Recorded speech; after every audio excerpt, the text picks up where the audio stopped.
Telaske Bu Kesi.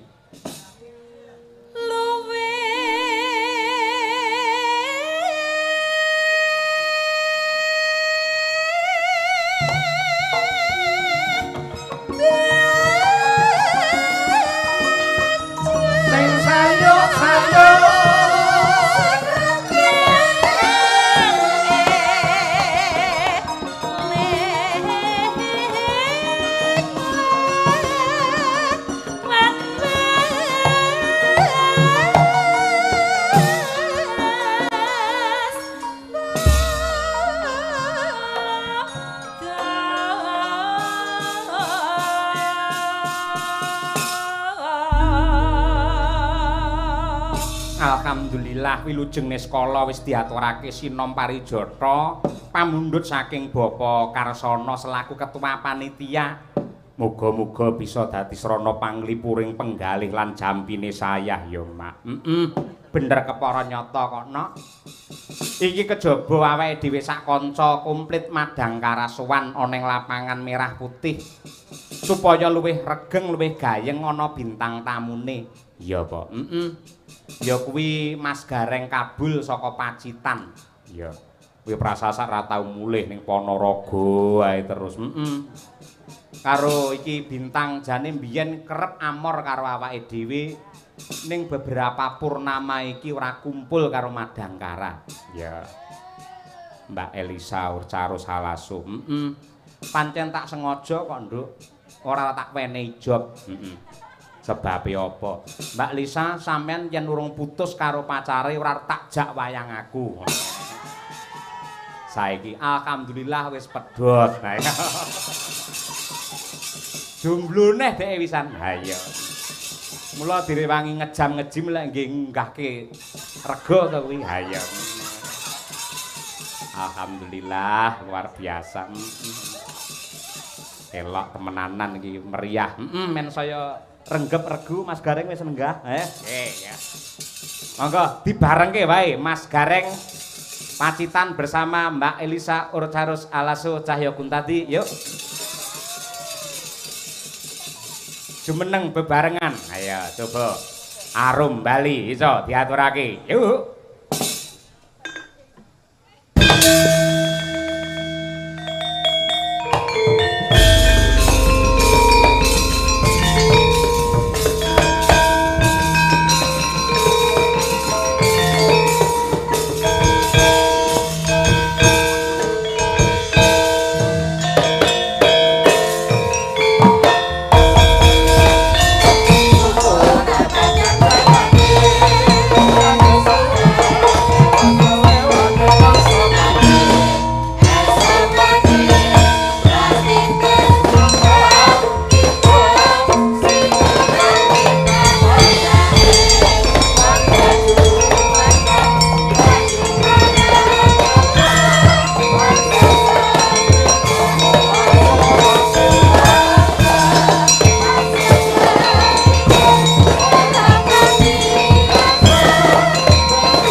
Lagi iki lho wayangan diringi drone saka Iran ya iki.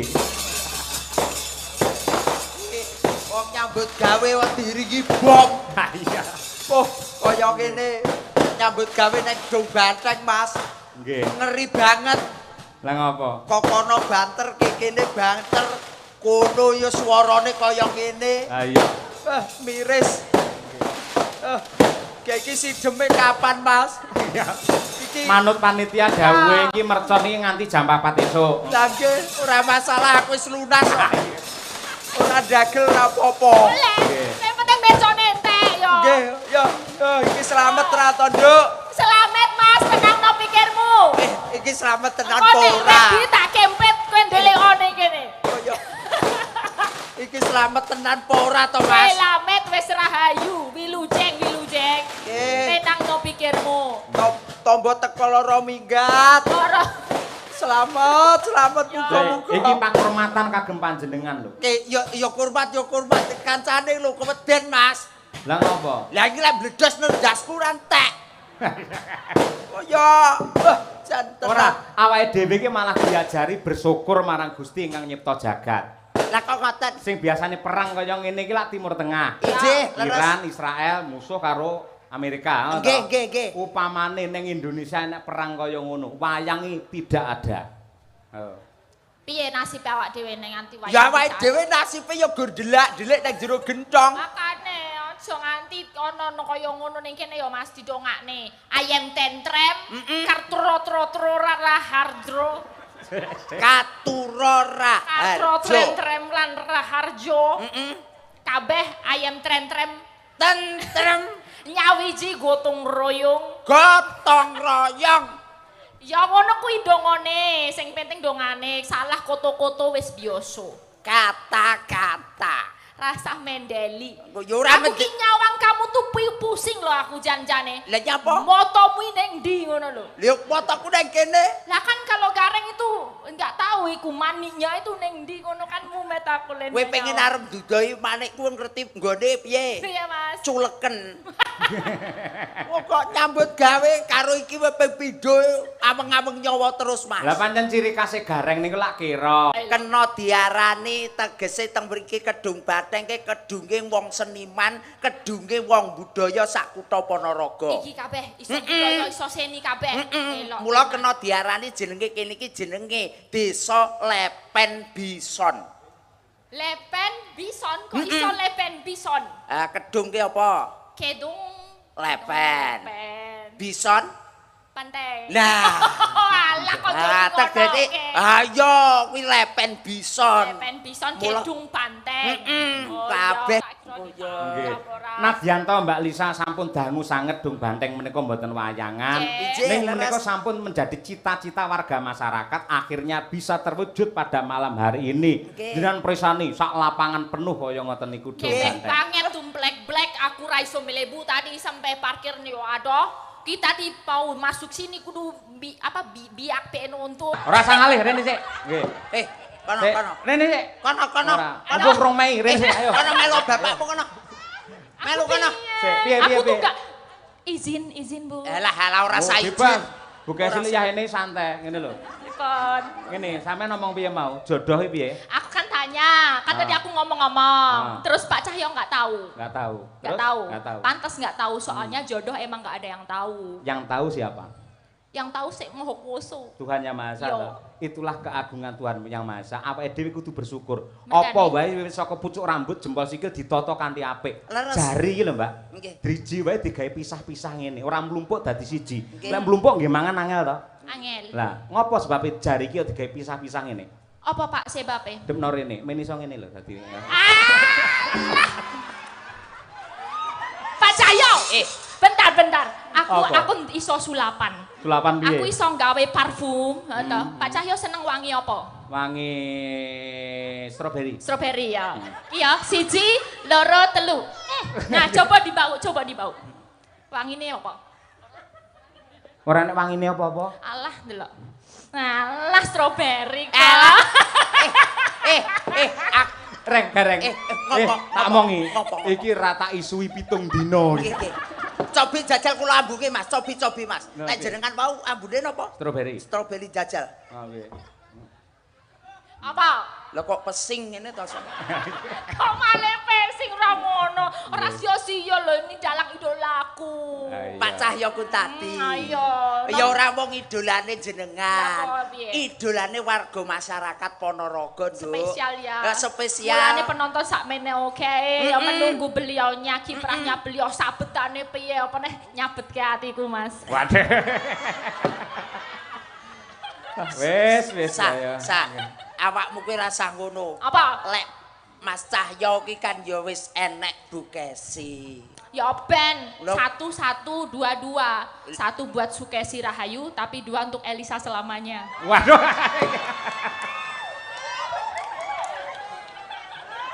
Aduh, bocah iki saya nekat e. Bareng kulino nge-gym saya nekat dhek malihane. Ayo. Kowe upamane Pak. dadi bojo sing kedua ya isih tetep tresno karo Pak Cahyo. Alah ya jelas tresno dino iki cacahe piro? Ana 7 ta Ana 7 tak gawe beda-beda. Senin Selasa Senin, Rebo. salah, Senin. Senantiasa mencintai Cahyo Kuntadi. Selasa. Ayo terus ora apa-apa. Terus. Ayo. Selasa, walaupun ngene iki ramene tapi Selasa milik berdua. Terus. Cuman buat berdua aja. Langsung Rabu. Rabu, aku nggak pernah rabu-rabu buat membuka notifikasi dari Cahyo Kuntadi. Soalnya ngopo notifikasinya tak beda. Apa? Beda nih, notifikasi munculnya neng HP, tapi geternya neng hatiku. Ini bareng suwi rame lu bahane wakeh malian. Ngopo? Ah. Berarti sing geter nek kene iki kae atimu to? Ah? Sing geter Hati ki neng kene kok neng kene, neng kene. iki mau Rebo, bar kono Kamis. Chemistry-nya tuh selalu nyambung, mesti langsung jodoh chemistry-nya Pak Cahyo Kuntadi ro Elisa Orcarus Alaso. Ya Allah. Berarti kamu itu chemistry-nya sama Mas Cahyo Kuntadi luar biasa. Wis Biyen pas duwe pacar rawani omong ngono kuwi deh. Lah ya beda ana kipere ana satpame, sekarang kan free gitu loh. Jumat semua. Jumat ki lagu. Jumat kamu sayangku di dunia ini. Jumat kamu sayangku di dunia ini. Lek mau aku wis seneng tenan bareng saiki rada ragu-ragu. Ketoke kentuk iki malian. Kentuk ki apa? Kentuk. Wanita yang cantik itu namanya kentuk. Nah, wanita yang cantik itu namanya Enggak bohong, tenang. Enggak bohong tenan. Swear. Lho takono wong Ponorogo ngono kuwi. Kentuk napa Pak Bu? Cantik. Kula kentuk. Kula kentuk mboten. Kentuk banget. Ya pancen aku pancen sak kentuk-kentuke wanita. Si paling kentuk dhewe, tapi aku ya kudu menghormati, Mas. Menghormati kan aku sapa? nomor loro. Sing nomor 1 Bu Sukesi Rahayu. Bu Sukesi. Berarti kudu sing kentuk beli. bisa. Ya di voting dhisik to, di voting. Bu Sukesi kentuk apa ora ngono. Ora wani kentuk, Bukesi kentuk napa mboten, Pak Bu? Kalau Elisa kentuk napa mboten? Kentuk. Oh, berarti sing kentuk aku. Maaf ya, Bu. Pancen sing paling ayu kentuk dhewe Elisa Orcarus Alaso si Ratu kentuk. Paling kentuk. Alhamdulillah. Alhamdulillah. Terus apa mau terus Tekan apa sih tadi? Sabtu. Sabtu, cuman kamu Sabtu-Sabtunya di hatiku. Minggu. Apa keri dhewe? Kowe apa urung ngerti to, Sa? Minggu prai. Di saat dianjurkan pemerintah minggui prai jalan-jalan. Sa kuwi mau Senin wis. Wis. Selasa wis, Rebo wis, Kamis wis, Jumat wis, Sabtu ya wis. Iki saiki kari dhewe Mas Cahyo ya. Minggu. Minggu ki prei dianjurkan pemerintah prei dienggo jalan-jalan pijet nek kesel. Lah jaremu mau Sabtu satu untuk kamu. Iya, Lah terus saiki satu-satunya. Minggu. Minggu dianjurkan pemerintah tanggal abang prei. Wayahe pijet opo lah sak karepmu. Tegese iki ya artine kaya kuwi mau lek Sabtu satu untuk kamu ngono lho. Dadi saiki Minggu. Minggu prei, wah kandhani angel iki. Goblok banget kuwi gareng kena tanggal abang kok nekat arep ning ndi Abang kowe. nekat wae. Rasa ngopo-ngopo Minggu. Tegese niku kula kan negeste ngoten lho Mas Cahyo kados Senin niku wau kan nggih sae. Selasa ya apik, Rebo apik, Kamis apik, Jumat apik, Sabtu apik. Iki kali siji Minggu. Minggu prei ya Pak. Iya tanggal abang. Ki aku karo Pak Cahyo iki wis plek. Minggu prei napa mlebu Bu? Ah, ki plek. Minggu prei napa mlebu? Plek. Mlebu apa mlebu? Ketoke sing wedok prei ora kena dienggo. Asem kok ya. Ya ngono. Karo ndongake Mas. Doa terbaik untuk warga doa. masyarakat, Mas Gareng nggih. dulu, Mas Gareng dulu. Nggih, Niki nuwun sewu ndongakne wong Kedung Badeng Mas nggih. Nggih. Aja keloro-loro nalika semono, apik atine nalika sakmene. Nggih. Mula mbiyen keloro-loro artine niku barang sing ora bener nemplok ning kawasan mriki. Ning alhamdulillah dulur Kedung Badeng sakmenika manggih kawilujengan kebagas warasan selamat donya selamat akhirat Allahumma Amin. karek awakmu Selanjutnya Mbak Lisa, ayo doa yang Aku terbaik. ya doane kaya mau kan kas ciri khas kene pangtun. Pangtun. pantun Pantun. Golek kreweng cacahe siji. golek kreweng cacahe siji Ya, masyarakat Kedung Banteng tansah nyawiji. Amin. Golek kreweng cacahe enem. Masyarakat Kedung Banteng tansah ayam tentrem. Golek kreweng ning wetan.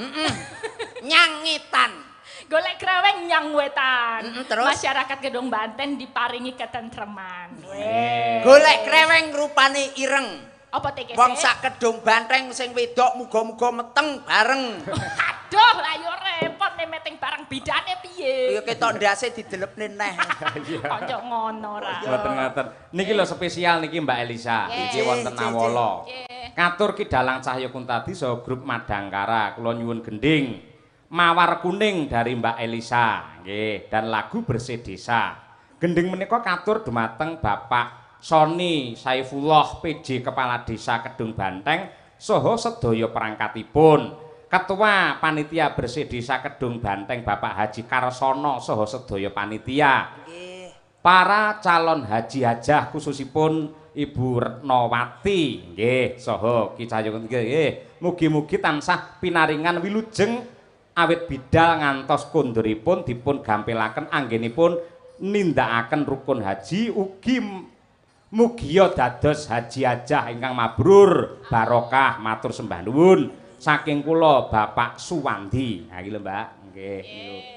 Mawar Kuning. Mawar Kuning. Muga-muga dulur Kedung Banteng ingkang badhe minggah kaji Nggih. dados haji ingkang mabrur. Amin ya rabbal alamin. Nggih. Pak Cahyo dan nanti juga akan berangkat kapan, Pak?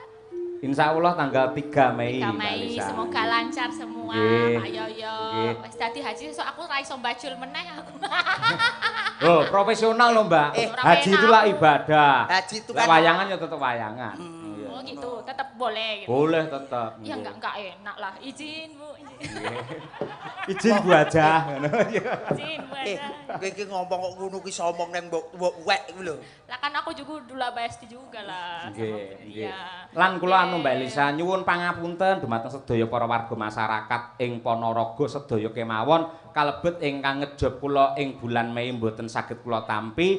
Kula nyuwun agunge samudra pangaksami. Ha, mangke sampun wonten gantosipun wonten guru kula Mas Anom Dwija Kangko ingkang minangka sesulih mekaten. Oke. Spesial ngene Mbak. Bu Kesi, ayo karo anu Mbok Enom Bu Kesi. Ayo iki. Oke. Oh, Iki lek duet wong loro mantap lho Reng. Lagi ngeten iki lho, wong ngeten iki jarang sanget lho, Mas Cahyo. Lah iya. Biasane ndek bojo loro ki sing sitok ijir-ijiran bae ngoten. Heeh. Ning nggih bengi niki muga-muga ora. Ayo. Dongakno Mas, aku ya deg-degan ini podo wae. Ya apapun deg-degan iki Ya. kene kudu nesune mboten umum. Asline kok ya. Ayo, Asline ora. ya ngempet kok ya. Iya. Ya kok Biasane spesial engko bawane Pangkur Semarangan duet Mbak Elisa karo Bu Sukesi Rahayu Mawar Kuninge terus berdua. Lho, kaya ngono kuwi. Elisa, Iya, Bu. kamu tenang aja sama Bu Pripun? Kesi. Nggih. Kalau di panggung, di pegelaran malam hari ini, Pak Cahyo itu milik umum. Oke. Sik, Bu, Jadi- sik. Dalam- Omonganmu ra penak. Milik umum mak padake WC ngono piye iso? Boten, jadi kita itu harus profesional kerja. Oh, kuwi. Teng panggung niku guyonan panjenengan malah tak anjurkan Nggih. untuk berdialog kalih bintang tamu, Betul. guyon maton, nyerempet sithik, ndak apa-apa. Mergo atiku ki wis tak siapke dadi bojone dalang niku Mbak Iya, Elisa. iya. Atine kudu jembar, padang lembah manah ora kena cemburuan. Lek cemburunan, wah lek kurabi karo Pak Cahyo ora bertahan 16 tahun. Ya ra? 16 tahun loh Mas Lah Kareng. iya lumayan. ning asline ya ngempet kok. Hei, Ora ngompori ah Mas Kareng iki lho. Reng. Asline yo ngempet. Kowe aja ngawur, Reng. Nun Apa? sewu, lek aku ora tanggapan karo Bu Kesi. Anak-anak tak kon ning omah, aku lunga berdua. Kalih Bu Kesi. Lho Pacaran. ning mall ngono kuwi. Ya. Mesti mesra romantis tak gandeng tangane. nggih. Lho. Jenengan kalih Mbak Kesi. Heeh. Angger ning mall mesti digandeng. Gandeng. Mergo lek ora tak gandeng ora tak cekel tangane. Kuwi njupuki apa-apa deh. Tak kira nek mesra ngono plane. Ayo Tak to. kira Iki mesrane mung karo awakmu, El. Mosok enggak Tenan. gitu, Bu. Ning aku upama tenan karo awakmu aku malah beneran kok, El. Kok beneran diribet lho, Bu? Penak tanggung jawabku iku ngopeni bojo sing kaya ngono gagahe iku penak. Engko misale aku kesel, awakmu sing genti mijeti. Loh, bojo dalang kuwi wah remangsamu abot lho, El. Ladenane kuwi abot. Kadang-kadang lek esuk nyuwun susu. Awan nyuwun kopi. Oh. Bengi nyuwun wedang jahe. Lah aku lek mendina nglayani dhek kan yo kesel to, El. Repot nggih, Bu. Repot. Oh, jadi Lagi bagi iki lho. tugas. Lagi iki nyeluk bojone iso dheke lho. Iki Elisa karo Bu Kesi padha wae asine iki ora. Lek omong do ting tepet cotot kabeh ora. Yo diwiti saka Mbak Lisa dhisik coba kaya apa. Ayo sing nom dhisik. Ya. Izin ya, kakak tertua ya. Iya. Iya, Adinda. Baiklah, Adinda. Maduku. Aku lagi ngerti wong loro rukun seneng mboten ngono. Jan. Ditenanke apa piye? He. Napa? Tenan apa piye? Heh? Tak lamarke. Ampun, Bu, ampun. Pripun? Tenan apa piye? Coba siapa. Ora apa-apa lho, tenan lho. Ya Bu Kesi. Bu Lisa. Ya, mulai buyar. Mah Ya, Elisa. mulai ini kan. Iya. Monggo. Mingkar mingku renggang koro.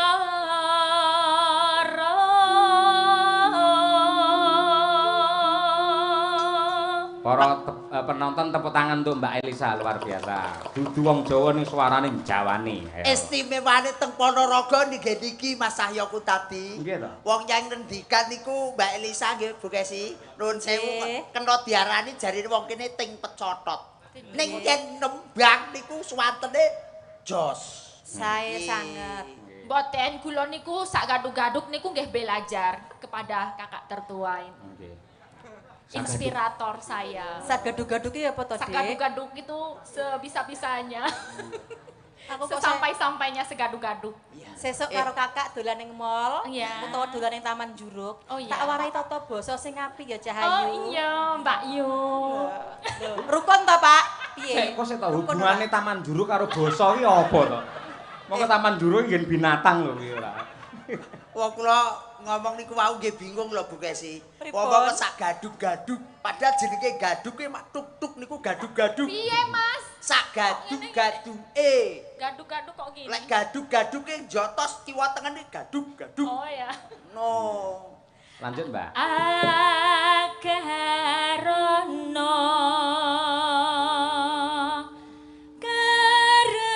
karenan marti si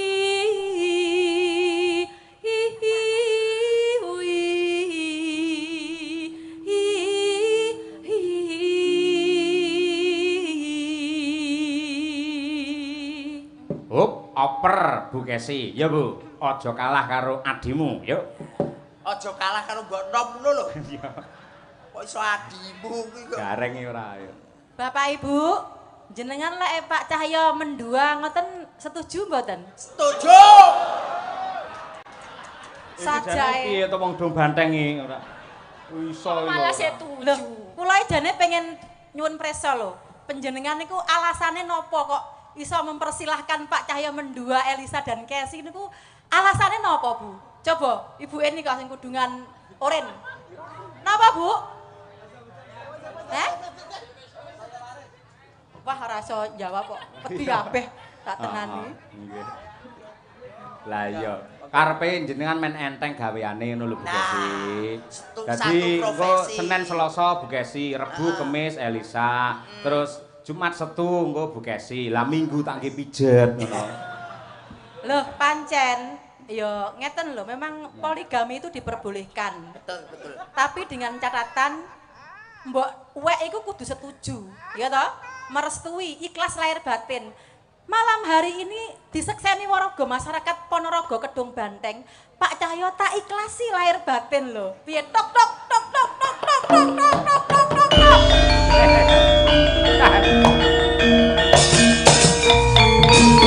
Sik Bu Kesi, tak sawang kok kene sampean ngomong ikhlas ning kok ngendur gelungan kemendeng metu keluke to. Wong jenengan kok ketawis teng mriku kemendeng, Mas. Lah lek keng mriki niki ketawise Mbak anu Kesi bahaya, Mas. Napa? Mekrok ngoten. Makrok. Modele kaya arep teladung. Ora, apa ketok aura aku lek nesu? Ora ketok. Gak ketok. Buktekno Bu Kesi, yo suaramu kaya apa? Ayo iki ratune Pangkur Semarangan iki. Ayo iki.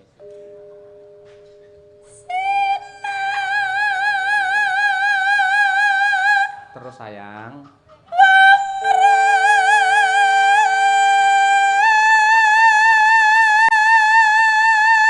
Oke, baby.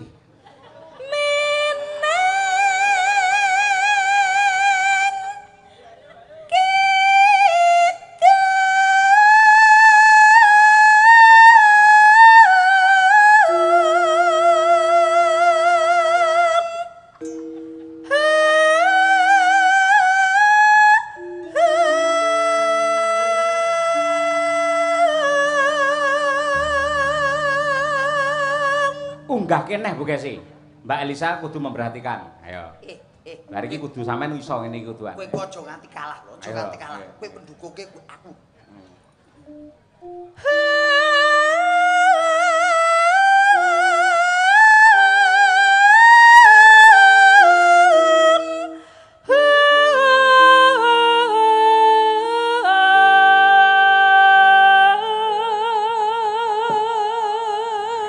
Tepuk tangan Bu Kesi. Oh, istriku memang luar biasa.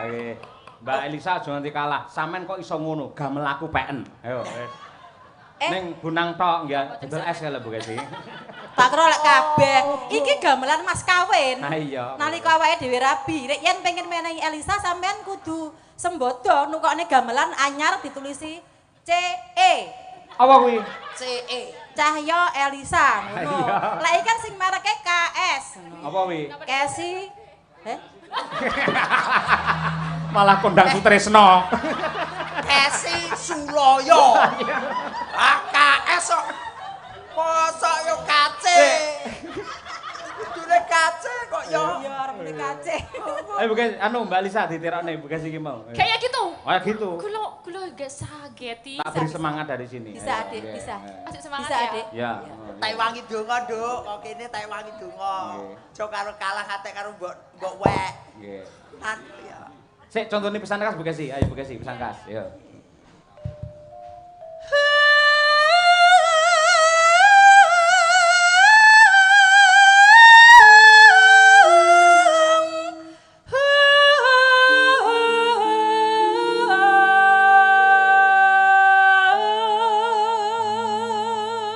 Oke, selanjutnya yuk Nadia Arina, yuk. Nadia Arina. Elisa. Pegang tangan dulu. Ya. Asik. Alah karepmu. Sabar. Inna ma asobirin. Wong sabar dadi kekasih. Sekali merdeka tetap merdeka. Padung tak supporti kok ngono kok malah. Ayo sa, ayo. merdeka, tetep Coba sa. merdeka. Map sa, ayo sa, ayo. Iya.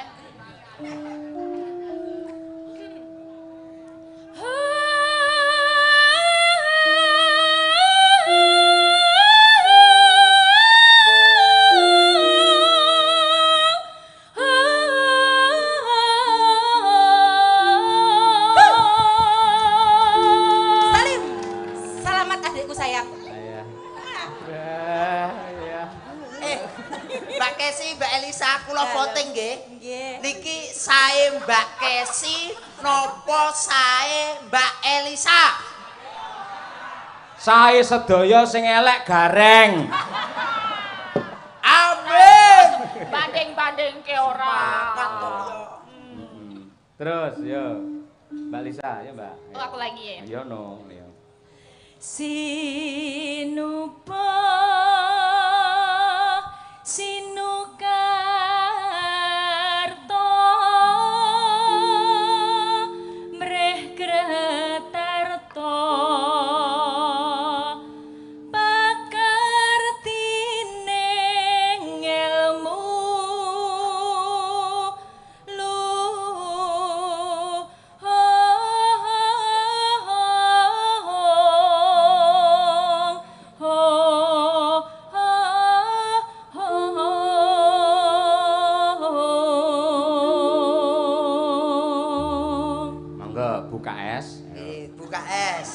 Kesi kok. Nggih, Kesi. Suloyo. Boten. Kesi Cahya Kuntadi. Ayo. Ora melu-melu aku mekrok kok wisan. Lah ya, enten iki. Kang tumrap ning tanah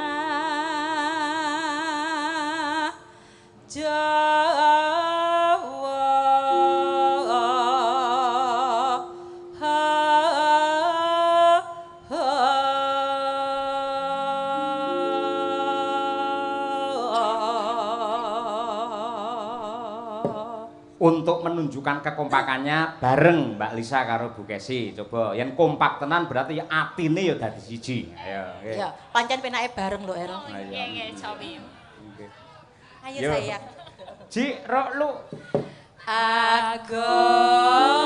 Agama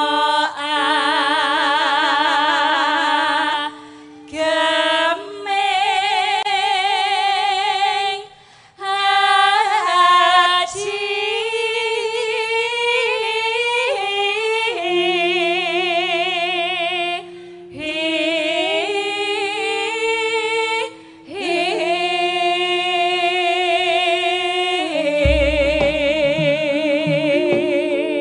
Para lenggah tepuk tangan untuk dua-duanya luar biasa, serasi kompak seimbang dan Matur nuwun. terasa. Ayo nggih. Mugi-mugi warga masyarakat Kedung Banteng mriki terhibur, atine seneng, terus tahun ngarep nanggap wayang Pak Cahya Kuntadi maneh. Bajute adalah mawar kuning. Mbak Elisa nembang mawar kuning saged? Saged. Nah, bonus 100.000 rene ya. Alah. Ya ampun, aku ya melek to ya. Bu Kesi, mawar kuning saged? Saged. Mriki kula iki luman ya karo wong-wong nggih. Matur nuwun Pak Dalang. Mas Gareng, Dalem. mawar kuning saged? Boten. Nggih pun, nggih. Mang merongos mriku. Ora masalah, terah yo nasib kelek sobek yo ngene iki ora masalah. Yang penting kula tesih hoping kali Mbah Wo sekuwung ya. Mawar kuning. Mawar adalah bunga yang indah merekah, kuning adalah emas. Semoga bersih desa Kedung Banteng tahun 2026 menjadi indah merekah menuju zaman keemasan. Dados.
Wah, jan iki duet sepanjang zaman yang paling indah ya iki. Nuwun, matur nuwun. Kaya ngono kuwi lho Mas Gareng, endah seni budaya iki kaya ngono kuwi. Leres. Kula ditresnani dulur wonten ing Laladan Kedung Banteng. Nggih. Wong kuno diarani keserasian di antara kita dan kita. Leres nggih. Kula bersih desa iki dienekne sedaya masyarakat Kedung Banteng manggih kawilujengan kebagaswarasan, slamet donya, slamet akhirat, kabeh usahane iso lancar. Ora ana bebendu, ora ana mala sing tumiba marang sapa wae. Leres. Mila bersih desa menika kejawi atur kurmat dumateng para leluhur ingkang babat wonten ing Dung Banteng. Dan yang terpenting adalah wujud syukur kepada Gusti ingkang nyipta jagat. Yang ketiga nenggih melestarikan budaya dan ajang silaturahim. Menawi bersih desa ngeten niki mbuh agamane apa, mbuh golongane apa, mbuh mbiyen nyoblos apa, ning yen wis kumpul dadi siji sak lapangan anane mung seneng ndonga bareng untuk kesejahteraan warga masyarakat Dung Banteng. Leres Mas, apa lho pedahe wong ki lek arep guntuk-guntukan. Nggih. Apa pedahe wong-wong arep plero-plerokan ora cukup sangka niku. Nggih. Kula persatuan dan kesatuan itu harus tetap dibangun Leres. supaya desa itu menjadi maju dan selalu menjadi idaman di Kabupaten Ponorogo. Amin, nggih. Menika kathah sanget nawala ingkang tumibeng pangkon Mas Gareng. Nggih, Pak Cahyo. Saka katresnanipun sedaya para warga. Dari PJ Kepala Desa Dung Banteng Bapak Soni Saifullah SE ngersakake lagu Pepeling kalian Gala-gala. Dari BPD Desa Kedung Banteng ngersakake lelagon Ninggal Katresnan. Dari perangkat Desa Kedung Banteng request lagu Gadis Manis Kalimantan. Waduh. Niku prawan Kalimantan. Iya. Kalih negara angin apa iya? Wah, jan. Nggih niki Karo aku. negara angin. Heeh, negara angin. Nggih duka niku kula dhewe nggih mboten ngerti kok. Nggih, ngene Durna ngatas Maruta. Ayo nggih. Nyuwun lagu kagem sedaya, nggih. Saping Gunung Mbak Elisa. Warga Kedung Banteng, nggih. Nggih. Terus saking Bumdes warga makmur Desa Kedung Banteng ngersakaken podang kuning kalian sesideman. Dari Bapak BPD Kedung Banteng kepada YTH Bapak Dalang kami mohon gending Kidung Wahyu Kolosibo kalian Kapilut dipun aturaken dumateng sedaya lembaga desa lan warga masyarakat Kedung Banteng. Semoga ayem tentrem dan guyub rukun. Amin. Terima kasih BPD Kedung Banteng. Nggih, menika lek mboten salah niku adikipun Pak Karyono. Oh nggih to? Nggih. Oh nggih. Nggih. Assalamualaikum warahmatullahi wabarakatuh. Waalaikumsalam. Katur dumateng Mas Dalang Cahyo Kuntadi menawi kepareng kula badhe nyuwun lelagon Gubuk Asmara. Nggih, kula aturaken dumateng perangkat Desa Dung Banteng saha panitia bersih desa. Mugi tansah dipun sengkuyung warga masyarakat anggenipun nglestarekaken budaya tradisi. Wassalam saking